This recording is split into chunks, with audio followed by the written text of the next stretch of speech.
জাহাঙ্গীর হোসেন হেলাল, খুলনা ২। আমি শেখ জাহাঙ্গীর হোসেন হেলাল, সংসদীয় আসন ১০০, খুলনা ২।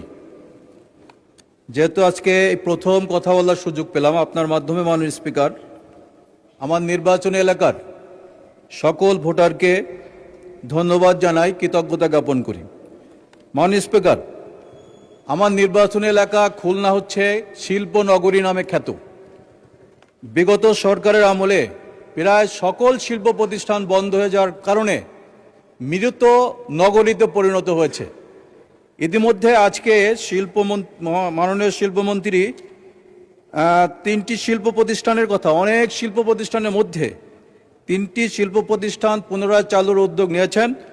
শিল্প প্রতিষ্ঠানগুলো বন্ধ হয়ে যাওয়ার কারণে ব্যাপক বেকারত্বের মধ্যে খুলনা নগরী, যে কারণে আমার প্রশ্ন হচ্ছে, সেখানে এই বন্ধ শিল্প কলকারখানা যেগুলো আছে সেখানে তার মধ্যে অন্যতম হচ্ছে ঢাকা ম্যাচ ফ্যাক্টরি কোম্পানি। এটা প্রায় 25 বছর ধরে বন্ধ হয়ে ওই জায়গাটা পড়ে আছে।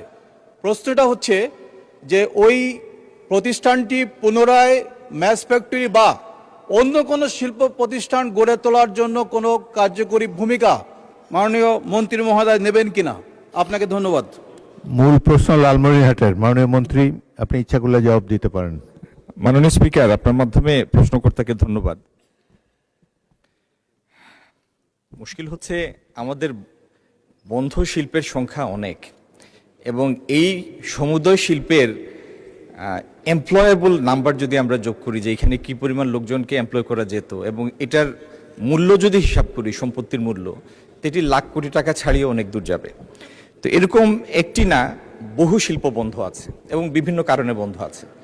আমাদের এই সরকারের একটা প্রধান অগ্রাধিকার হচ্ছে এই বন্ধ শিল্প যেগুলি সম্ভাব্যতা হারিয়ে ফেলেছে, সেই জায়গায় পিপিপি মডেলে বা অন্য কোনো মডেলে নতুন বিনিয়োগের মাধ্যমে শিল্প উৎপাদন করা, শিল্প স্থাপন করা, যাতে আমরা নতুন করে এমপ্লয়মেন্ট ক্রিয়েট করতে পারি, ন্যাশনাল রিসোর্স ক্রিয়েট করতে পারি।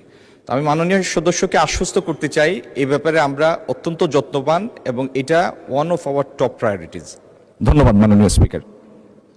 অ্যাডভোকেট জাহাঙ্গীর হোসেন হেলাল, খুলনা ২-এর জন্য সংসদে কি পাশ করে কি অনুমতি নিয়ে আসলো শুনুন।